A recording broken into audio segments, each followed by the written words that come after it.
किसकी वोट चोरी हुई है या डकैती? किसका किसका? जनता, लोगों का। लोग बोले तभी तो। फालतू का मुद्दा है।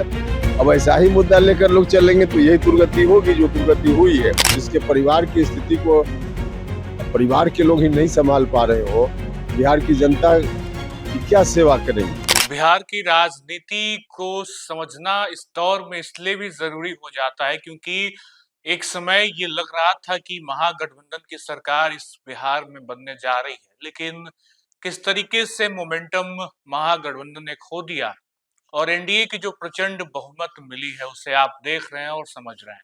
लेकिन इन सब के बीच सवाल ये कि महागठबंधन की करारी हार के पीछे बड़ी वजह क्या है, और इसी को ढूंढने और समझने की कोशिश तेजस्वी यादव और तमाम पार्टी और उनके घटक दल के जो बड़े नेता हैं वो कर तो रहे हैं, लेकिन अभी इस पे कहीं ना कहीं कोई निर्णय नहीं ले जा पाया है। लेकिन इसी बीच एनडीए के जो बड़े नेता हैं, घटक दल के जो बड़े नेता हैं, वो लगातार अपनी बयानबाजियों से चर्चा का बाजार जो है वो गर्म कर रहे हैं, क्योंकि एनडीए की प्रचंड जीत मिली है। और इन सब के बीच जब हम राजनीति, वोट, ईवीएम और बिहार की बात करते हैं तो इस सब के बीच एक शब्द आता है वोट चोरी का, जो कि चुनाव से ठीक पहले एक बड़ा मुद्दा बना था। एसआईआर को लेकर महागठबंधन के दो बड़े दल यानी कि आरजेडी और कांग्रेस वोटर अधिकार यात्रा पे निकले थे, वोट चोरी की बात की जा रही थी। लेकिन अब जब चुनाव हो गए, जीत मिल गई एनडीए को, तो वोट चोरी का जो मुद्दा है, क्या वो जनता के बीच मुद्दा जिंदा रहा या फिर जनता ने वोट चोरी के मुद्दे को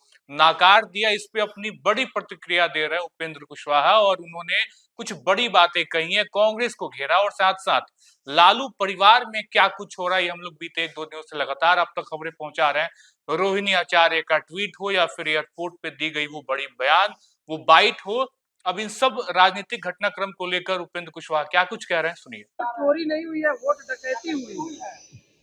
भैया, किसकी वोट चोरी हुई है या डकैती? किसका किसका? जनता, लोगों का। लोग बोले तभी तो।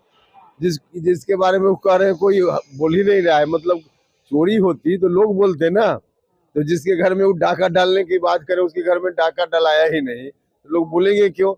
नहीं बोल रहे हैं। अब तो उनको समझ में आ जाना चाहिए कि मुद्दा बिल्कुल फालतू का मुद्दा है। अब ऐसा ही मुद्दा लेकर लोग चलेंगे तो यही दुर्गति होगी जो दुर्गति हुई है। अभी भी होश में नहीं है तो भगवान मालिक है उनका। कांग्रेस ने एक पोस्ट किया है सर, और लिखा है खुद के ताकत पर भरोसा करना चाहिए, उधार का ताकत घातक होता है। अभी क्या मतलब है? वो आरजेडी की तरफ, आरजेडी पर पूरे पूरे डिपेंडेंट है पिछले कई वर्षों से। कौन सी ताकत है उनकी खुद की?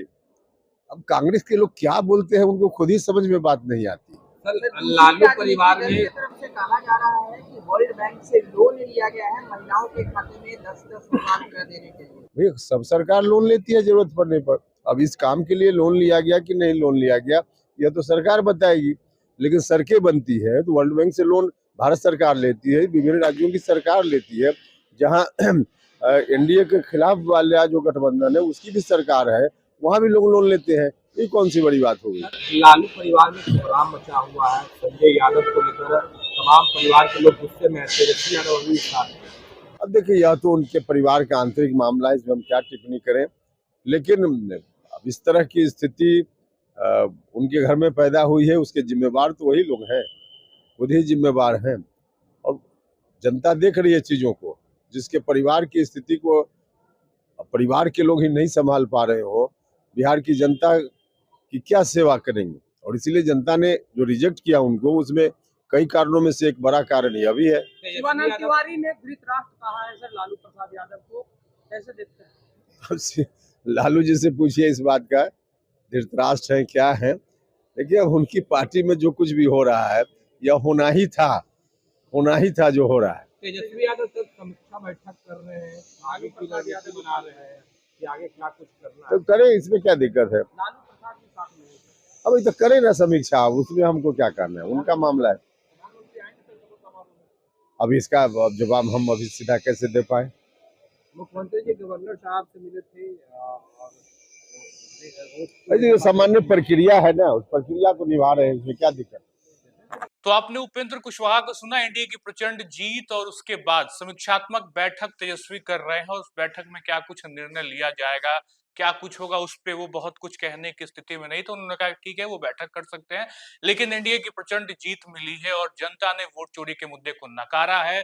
कांग्रेस पे बड़ा हमला किया उन्होंने कि कांग्रेस हमेशा से ही बिहार में पीछे रहती हुई पार्टी बनकर ही सामने रही है। तो कांग्रेस की स्थिति जो कुछ भी है, बची कुछ स्थिति आपने देखी बिहार में किस तरीके से जनता ने कांग्रेस को भी नकार दिया। तो इन तमाम मुद्दों पे और लालू परिवार किस तरीके से इस वक्त अपने ही परिवार में किस तरीके से सिमटा दिख रहा है, एक अलग ही अंतर्कलह मची हुई है पूरे परिवार में, परिवार बिखरा पड़ा है, उस पे भी उपेंद्र कुशवाहा ने अपनी बातें रखी और ये कहा कि वो परिवार का मामला है, परिवार खुद देखे तो बेहतर होगा। हालांकि इसी बीच जब हम आप तक ये खबर पहुंचा रहे हैं, लालू यादव ने भी कहा है कि ये परिवार का मामला है, परिवार में सिमट जाए तो बेहतर होगा। फिलहाल इस वीडियो में इतना ही। आप बन रहे हैं लाइव सिटीज के साथ। बहुत बहुत शुक्रिया।